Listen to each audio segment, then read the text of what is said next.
Whether you call it non-alignment or multi-alignment, you've been careful not to rely solely on the goodwill of one partner or bloc. You have invested in your own security and actively developed partnerships in many directions. Your approach makes sense. You represent 1/5 of the global population, together with Finland. And you cannot be a mere follower. You have to be an active and independent actor. The Europeans have now also been taught a lesson from India. Passivity is not a strategy. We have to develop our capabilities, avoid harmful dependencies, and strengthen our global partnerships. And we have to continue investing in our alliances. Indeed, for a country like Finland, the collective security that NATO provides is a necessity. The economic clout that the EU projects is a must. Despite not being part of a formal alliance, India does not isolate itself. Quite the contrary. Your power is based on active engagement. A timely example of this is, of course, the EU-India strategic partnership that took major steps forward earlier this year with the conclusion of a comprehensive free trade agreement and the launch of a security and defense partnership. I think this was huge.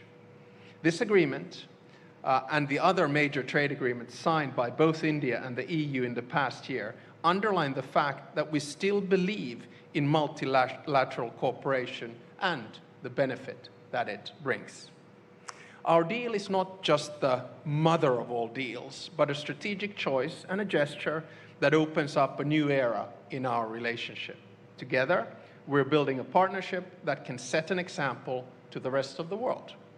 A partnership that is built on mutual respect and common interest and serves to strengthen the multilateral system, not to undermine it. We refuse to believe that future will only belong to, say, two great powers, while the rest of us are left to choose our sides. This does not hold true now, and it will not hold true in a decade or two. We should not allow it. So, let me then move on to my second part. So, a few concrete suggestions on how we can begin shaping the new world order. Some of the proposals are of substance and others are of process. India and Finland, we might be geographically different, but we understand what it means when power goes unchecked. We have both gone through difficult periods in history and fought for our democracy, equality, and sovereignty. We don't want to see these values forgotten. Finland's foreign policy is based on what Samir Saran noted earlier, values-based realism. We stand by our values that we consider important and central to us: democracy, equality, justice, human rights, and freedom, just to name a few. At the same time, we are ready to engage in a dialogue and cooperation with countries that do not necessarily share our values. The aim is to find a balance between values and interests in a way that prioritizes principles but recognizes the limits of power and respect the reality of the world's diverse cultures and histories. You cannot solve the world's big problems, such as conflicts, technology, energy, or climate change, just alone. In many ways, India has been applying values-based realism for far longer than we have. Thousands of years ago, Kautilya's Artha Shastra recognized that the international system is competitive and interest-driven. It called for a pragmatic and realistic approach to statecraft. At the same time, the ruler's ultimate duty was to values and ethics guided by the concept of dharma. This marriage of interests, values, and principles is evident in how India works as a constructive founding member of the UN and one of the biggest contributors to global peacekeeping operations. Defending multilateralism is in your DNA. How then do we apply values-based realism in the multilateral system? I have three substantive proposals.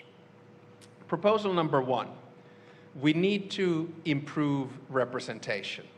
International institutions must not be one more tool of power for the powerful. Currently, their power structures reflect a world as it was, not as it is. The voices of the global South must be heard much louder than today. The obvious place to start is the UN Security Council. I have proposed 2 permanent seats for Asia, 2 for Africa, and 1 for Latin America. And let me be clear, India should have a permanent seat in the UN Security Council.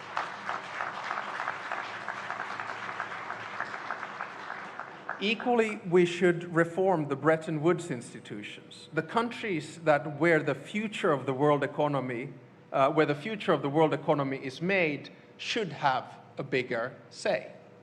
We also urgently need to reform the WTO to work better for all of us. Currently, the rules-based trade system is not delivering as it should, and trade is being wielded as a geopolitical tool, an instrument of power. In this area, India's leadership is needed. Second, we must create rules and norms that bring stability, but allow for diversity. Technology, especially AI regulation, is a test case. AI is a life-changing technology. It is the first technology that can be seen to have agency on its own. We're creating something new, and we have to make sure that what we create works for all. For that, we need common basic rules and guardrails. But we also need to acknowledge that the different realities around the world, different systems, create very different threats and opportunities. So new technologies should not deepen the digital divide between the developed and the developing world. They should bridge it. And in my mind, India is both a driver and a bridge of AI and technology. This is a field where you showed leadership recently in the AI Impact Summit. I could not agree more with you, Mr. Prime Minister, when you said in your address at the summit that AI will only benefit the world when it is shared. Third, we need to accept local and regional solutions while developing our joint international institutions. These 2 layers, local and global, can live side by side. My point is that for international institutions to survive, we need to strengthen regional integration globally. Mercosur, ASEAN, the African Union, the GCC, and the EU, and many others are examples of organizations which are good at dealing with regional challenges. Regional organizations are at their best when they support the multilateral system and amplify the voices of their members in the international arena. I add that victims of war cannot wait for perfect institutions. We have to push for solutions in an imperfect world. Global phenomena such as climate change, migration, have local impacts. They require solutions. Overall, we need to approach that foreign policy in what I call dignified foreign policy. We have to create an atmosphere of dialogue and engage with each other on an equal footing with respect. By reforming the multilateral system to better reflect the realities of today, we have a chance to save it. At the same time, we have to hold on to the core principles of the system as it was built. Those principles are enshrined in the UN Charter, prohibition of the use of force, and respect for sovereignty and international law. And this applies to each and every one of the 193 members of the United Nations. So to finish, let me make a procedural proposal on how to try to get things back on track. The foundations of the United Nations were built in San Francisco, much like the framework for our global financial system was built in Bretton Woods. I think what the world needs now is a new San Francisco moment. A moment where world leaders come together in the spirit of cooperation to think long and hard how to reform the international institutions that have served us since World War II. We need to rebalance the world order. We need to agree on the principles on which we can find common solutions to common problems. And if I may, my procedural proposal is that we should have a new Delhi moment. In other words, that India gathers world leaders here in Delhi and begins the process of looking what happens after wars.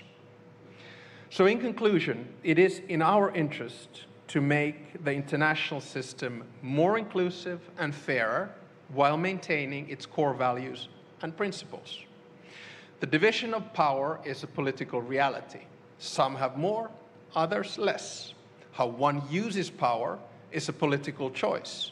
We can choose multipolar, opportunistic competition, or we can choose mutually beneficial, multilateral cooperation. Now, us Finns, we are known for 8 years running as the happiest people in the world.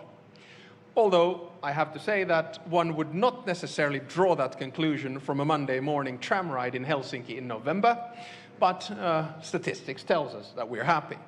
Now, Indians, on the contrary, are smiling people. And you're constantly topping one very important statistic, the one that measures optimism.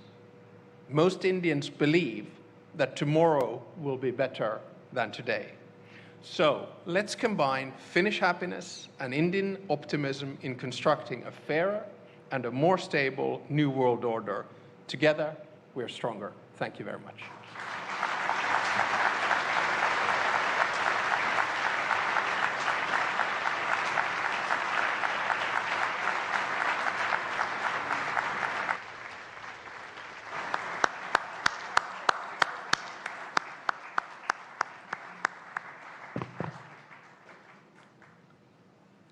Thank you, Mr. President. Now may I invite His Excellency Dr. S. Jaishankar to propose the vote of thanks.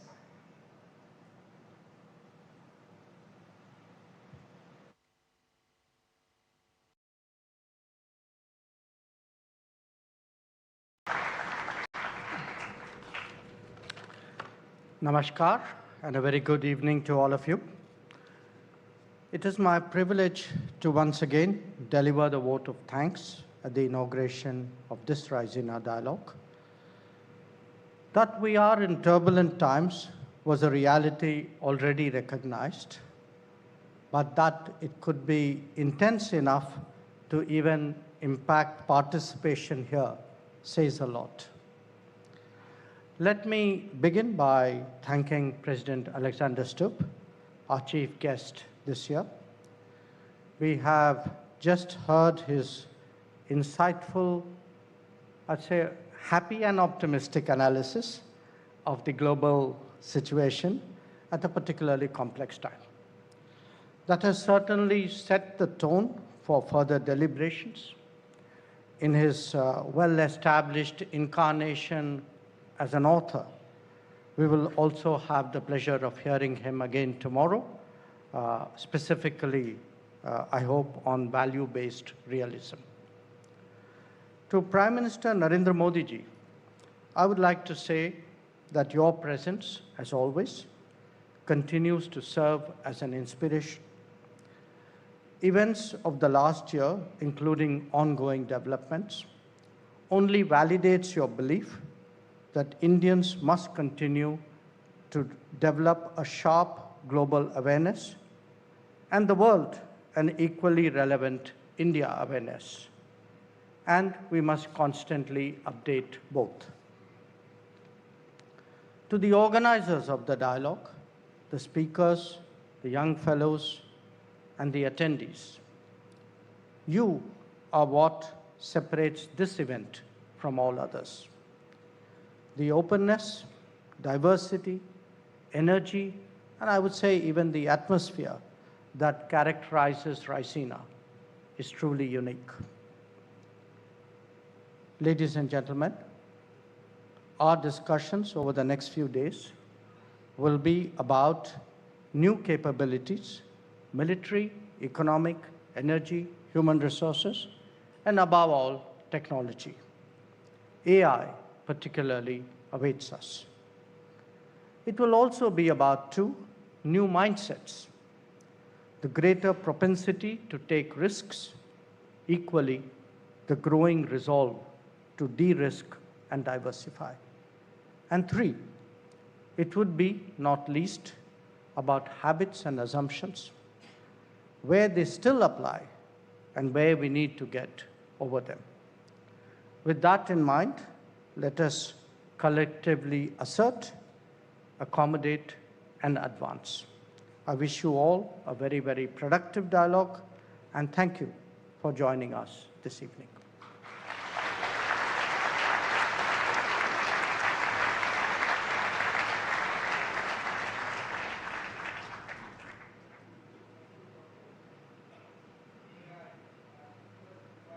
President Stubb and Prime Minister Narendra Modi ji on stage for a family